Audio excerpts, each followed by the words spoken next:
Imagine this. You meet someone who's broken. Maybe it's a friend, a lover, or a family member. You see the pain in their eyes, the same pain you once felt, and you think, maybe I can fix them. You listen to their stories, comfort them through every crisis, and convince yourself that with enough love, enough patience, enough understanding, they'll change. But days turn to months, and slowly, you realize nothing changes. They keep repeating the same mistakes, falling into the same darkness, and dragging you down with them. You start losing yourself, your sleep, your peace, your energy, all in the name of helping someone who doesn't want to be helped. Carl Jung warned about this trap, the savior complex.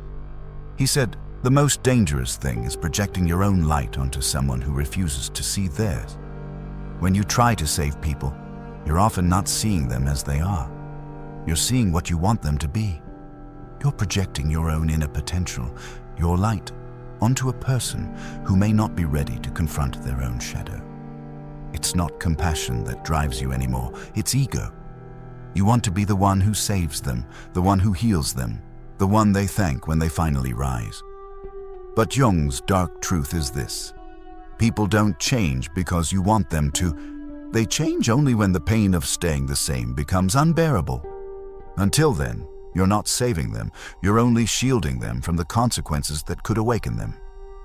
Think about the person you've tried to save before. Maybe they were addicted, lost, or toxic. You believed in their potential. You gave and gave until you had nothing left. And in the end, they didn't rise. They just left you emptier. That's when Jung's words hit hardest.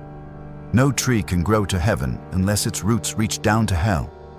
You can't carry someone else's roots for them. You can't force another person to confront their darkness, no matter how much light you pour into them, because their transformation doesn't happen in your care. It happens in their suffering.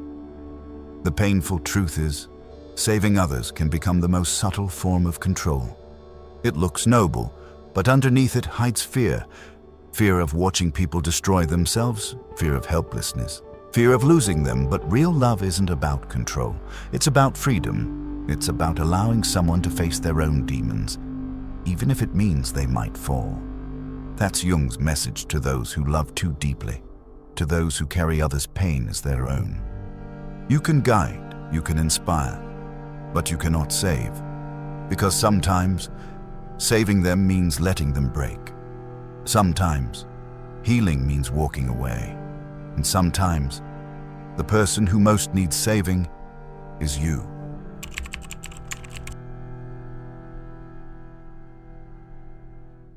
Have you ever wondered why you're always drawn to broken people? The ones who can't love you back, who drain your energy, who live in chaos and call it life. It's as if something inside you is magnetically pulled toward fixing them. Like it's your responsibility to heal what someone else has damaged. Carl Jung would tell you, that's no accident. It's your unconscious trying to heal itself through another person. You see, when you meet someone wounded, your heart doesn't just respond to their pain. It recognizes it. Their struggle mirrors something buried inside you. Something unresolved, something you've ignored for too long. So you try to save them, thinking you're being selfless. But in truth, you're trying to save the part of yourself that still hurts. This is the dark beauty of the savior complex. It disguises inner avoidance as compassion. It lets you look outward instead of inward. You don't have to face your own emptiness if you're busy filling someone else's. You don't have to confront your shadow if you're fighting theirs. But Jung warned that this is how the unconscious deceives us. It projects what we refuse to see in ourselves onto others. So when you keep attracting people who need saving, life might be trying to tell you something. It's saying, look at the wound you keep trying to heal in everyone but yourself. Think of how often this pattern repeats. You find someone unstable. You comfort them. You believe you can be their anchor. But deep down, you crave their chaos. Because it makes you feel needed. It gives you purpose. You become addicted to their pain because their pain keeps you distracted from your own. It's not love. It's dependency disguised as meaning. And when you inevitably fail to save them, you don't just lose the relationship, you lose your identity, because if you're not the savior anymore, who are you? That's the real wound beneath it all. The savior doesn't truly want to save others. He wants to be seen as good, worthy, important. He wants to feel like his pain meant something. But Jung's truth cuts deep. You can't build your self-worth on someone else's suffering. You can't find redemption through another person's ruin. True healing begins the moment you stop projecting your brokenness onto others and finally turn inward. When you stop asking, "Why can't I save them?" and start asking, "What part of me am I trying to rescue through them?" that's when the cycle begins to break. Before we continue, take a second to subscribe if you haven't yet. Not for numbers, but because every video here digs deeper into the parts of yourself most people spend a lifetime avoiding. Now, let's continue. When Jung spoke about the shadow, he wasn't talking about evil. He was talking about the truth we refuse to face. The insecurities, the jealousy, the fear, the control. Everything you suppress becomes your shadow. And here's where it gets dark. The savior, the one who believes he's helping others, often hides his own shadow behind that role. He seems selfless, but underneath, he's terrified of his own weakness. Helping others becomes a way to avoid feeling powerless himself. Think about it. When you rush to fix someone's chaos, you're not always doing it for them. You're doing it to silence your own anxiety about what would happen if you lost control. Saving others gives you a sense of order, a sense of superiority, a temporary illusion that you are the light in someone else's darkness. But that's the shadow's trick. It disguises control as compassion. It makes you believe you're healing, when in reality, you're feeding your ego's need to feel significant. Jung once said, "The shadow is not just the dark side of our nature, it's the source of our greatest power, if we can face it." To truly help someone, you have to face the uncomfortable possibility that you're not doing it for them. You're doing it for you. Maybe their pain makes you feel useful. Maybe their chaos distracts you from your emptiness. Maybe their dependence on you feels safer than your own independence. This is the uncomfortable self-confrontation most people run from, because it destroys the fantasy of being the good one. It reveals that beneath your kindness might be a deep hunger to feel needed, or even worshipped. But when you recognize that truth, something incredible happens. You stop rescuing people out of guilt. You stop chasing broken souls to feel whole. You begin to realize that love without control is stronger than any form of saving. The more you accept your own shadow, the less you need to fix anyone else's. Because you'll finally understand, the only person you were ever meant to save was yourself. There comes a point when you've done everything you could for someone, talked, helped, waited, sacrificed. Yet they remain stuck, circling the same pain, repeating the same stories. That's when you face the hardest truth of all. You have to let go. It feels cruel, doesn't it? To walk away when someone you care about is still drowning. But Jung understood something most people can't bear to accept. You cannot awaken someone who chooses to sleep. No matter how much you love them, their growth must come from within, not from your effort. Letting go isn't abandonment. It's respect. It's acknowledging that their journey, their mistakes, and their suffering are necessary for their transformation. The same way you had to fall before you learned to rise, they must too. Shielding them from pain only delays their evolution. Sometimes love is not holding on tighter. It's stepping back and allowing the darkness to do its work. Think about every great transformation in your own life. It never came from comfort. It came from heartbreak, failure, disappointment, and loss. Pain is the greatest teacher, but it demands solitude. No one can walk through it for you. When you stop trying to save others, something powerful shifts inside you. The energy you once poured into fixing people starts returning home. You begin to rebuild yourself, piece by piece. You start rediscovering your boundaries, your peace, your purpose. And with time, you realize that the people who are meant to rise will do so. Not because you saved them, but because your absence forced them to face their truth. That's what Jung meant when he said, "There is no coming to consciousness without pain." To love someone and still walk away requires immense courage, because it means choosing truth over illusion, peace over control. It means accepting that you are not the author of another person's story. You're only a chapter in it. And when you finally release that need to rescue, something unexpected happens. You become lighter.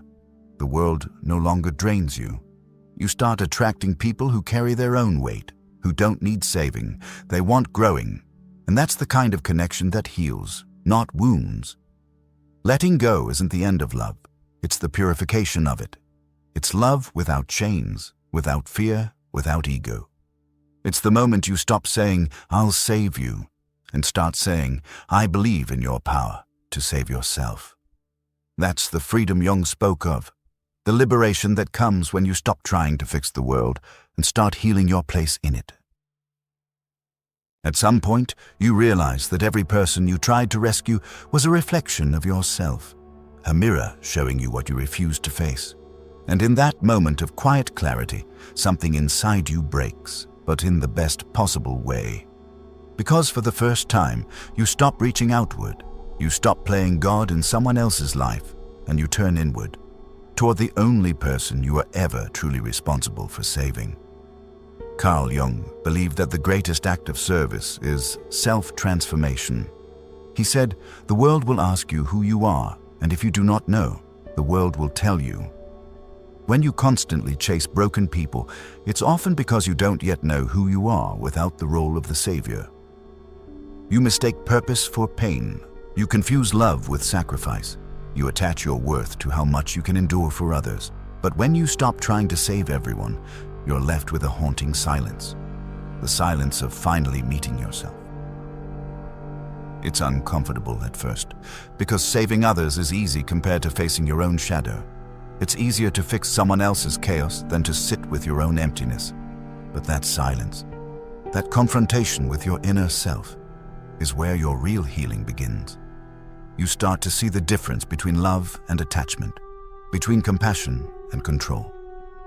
You start understanding what Jung meant when he said, "Until you make the unconscious conscious, it will direct your life, and you will call it fate." The savior complex was never just about kindness.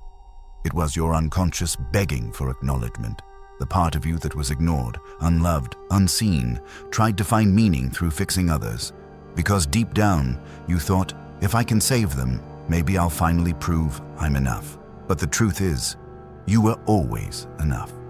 You just didn't believe it, and that's what this journey teaches you. When you stop saving people, you begin saving the parts of yourself you neglected. While doing so, you start creating space for your dreams, your peace, your evolution.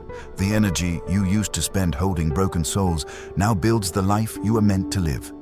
You start realizing that strength isn't found in carrying others.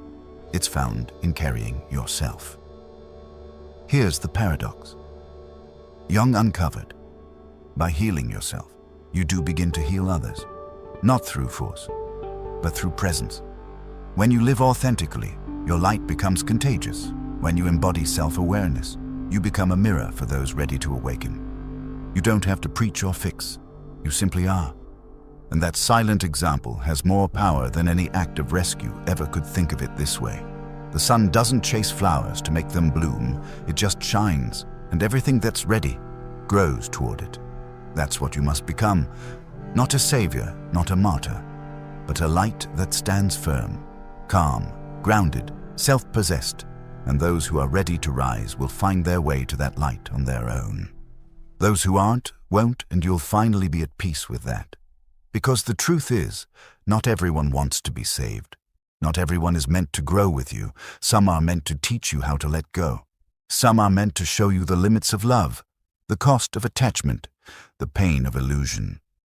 They enter your life to awaken something in you, not to be fixed, but to reveal where you still needed healing. So when someone falls and refuses to rise, let them. When someone keeps choosing pain over growth, let them. You can still love them, but from afar, because loving someone doesn't mean carrying their cross. It means respecting their path. Jung's dark truth isn't that people can't be saved. It's that they must save themselves. And the moment you truly accept that, you stop living as a rescuer and start living as a creator. You stop repeating the cycle of emotional exhaustion and begin embodying peace. You stop being someone's temporary shelter and become your own home. So the next time you feel that pull, that urge to fix, to rescue, to heal, pause. Ask yourself, am I doing this out of love or out of fear? Because love empowers, fear controls, and real freedom, the kind Jung spoke of, begins when you release the illusion that you must hold the world together. You don't.